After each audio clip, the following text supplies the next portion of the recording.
I'm just going to keep moving the camera around and make you guess where I'm going to be at next. Right. All right.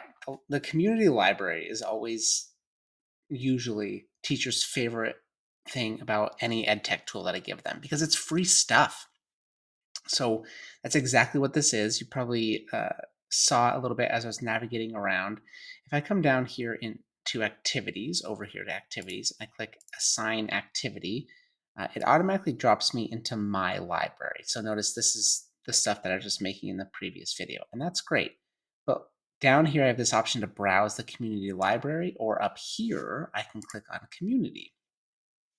These are teacher created and uploaded activities that you could take. Geez, I am so sorry that you can take and give to your students and just pick them up and drop them into your Seesaw classes. Now, I think in the previous video, I said you could take them, you could tweak them, and you could alter them. You can't do that. I'm not sure what I was thinking, but you can just pick them up and drop them, which has some advantages and disadvantages. So before we dig in, my piece of advice to you is vet everything. Don't just take it and drop it into your class.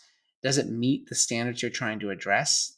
Is it this actually a good lesson to be doing with your kids, and is it appropriate? Sometimes there is that temptation to be like, well, it's on this community library. That means it's been vetted and boom, boom. Anybody can upload stuff here as long as you're a Seesaw user. You can upload stuff. You make something, you think you want to share it, throw that up there on the community.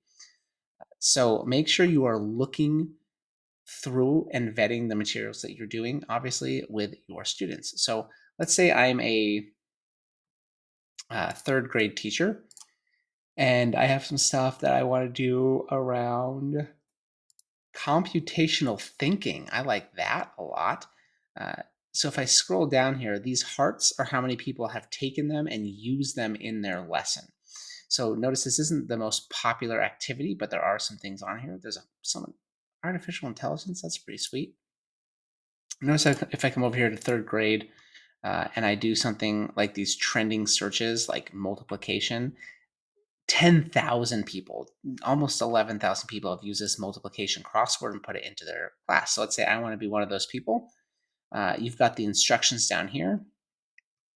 I can add this to my library so I can easily come back and find it later. That's what the little heart is. And now I'm one of those 10,000 plus people, and it's here in my library right there. Or I can click assign directly from here. And this looks like exactly the same spot that we were in when we were making lessons before. Super, super cool, super, super convenient. Click, boom, it's in there, easy peasy. It gives you a little bit of activity, like you've done this, students are in there, this is what they need to do.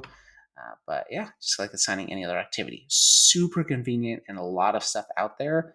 And I'm a big proponent of not reinventing the wheel. If it's already out there, why are you going to remake it? Or one of my favorite things to do is to go through and cruise through the library, steal ideas, and go make your own better stuff. It just depends on how much time you have on your hands. So what I would like you to do is go play with the community library a little bit, maybe practice grabbing an activity and dropping it into your library, maybe assigning it directly from there, and then post any questions that you have. Or if you found something particularly cool, show people the link for that. Like drop that into the discussion post here, so that way you can point other people in the right direction.